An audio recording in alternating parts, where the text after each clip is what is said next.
Gurudev dairy बोल अनुभवाचे. परभणी आणि हिंगोलीचा जो ग्रुप आहे त्याच्यावर एक आनंदाची बातमी काल वाचली. कुठल्या तरी शेतकऱ्याला जर्सीमध्ये दूध उत्पादनात किंवा दुधाच्या प्रदर्शनामध्ये स्पर्धेमध्ये प्रथम पारितोषिक मिळालं जर्सी गाईला. जर्सीबद्दल मी नेहमीच आग्रह केलेला आहे. जर्सी चांगलंच आहे. माझ्या अनुभवानुसार जर्सी गाय काटक आहे, रोगप्रतिकारक आहे, फॅटी एशनप आहे आणि चांगलं सांभाळते, चांगलं दूध पण देतात.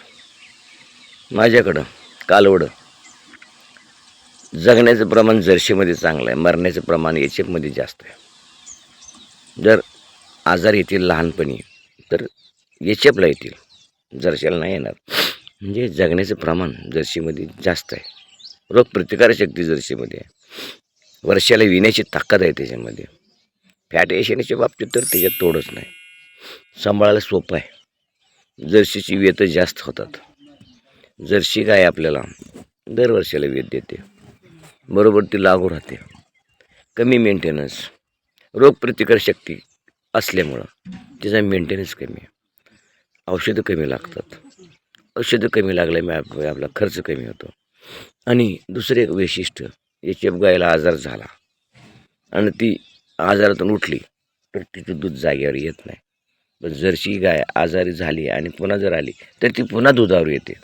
वेळेवर माझ्यावर येणं, वेळेवर दूध देणं, वर्षाला वेध देणं, त्याची कालवडं चांगली झाल्यास त्याची जगण्याची टक्केवारी जास्त आहे, एचएफची कमी आहे.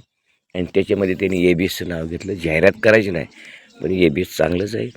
आणि अतिशय एक महत्त्वाचा विषय असा आहे आता एबीएसने काढलेला आहे की एबीएसने एक शोध म्हणा त्यांनी त्यांचं संशोधन म्हणा असं केलं की A2 दूध, म्हणजे त्याच्यामध्ये जे काय प्रोटीन, कॅल्शियम प्रोटीन असते ते A1मध्ये जे असते ते अल्फा असते, A2मध्ये जे बीटा असते, त्याच्यामध्ये पचनीयता असते.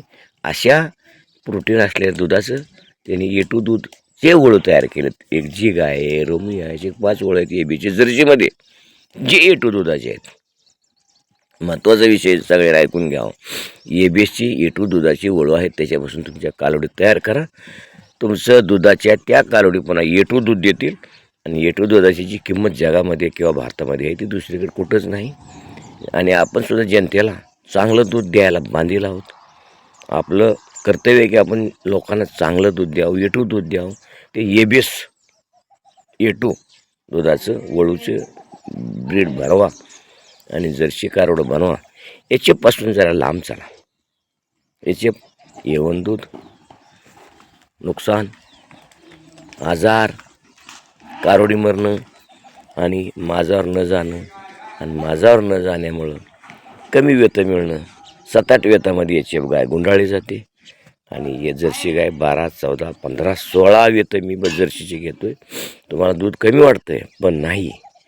जर्सीचं दूध एबीएसच्या वळूचे जे कालवडे आहेत त्यांचे अतिशय चांगल्या पद्धतीचं दूध निघतं आहे.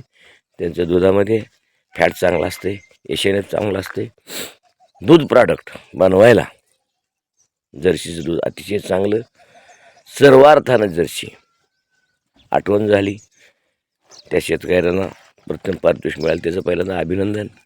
आणि असंच नुसतं अभिनंदन न करता त्याचं अनुकरण करणं हे गरजेचं आहे.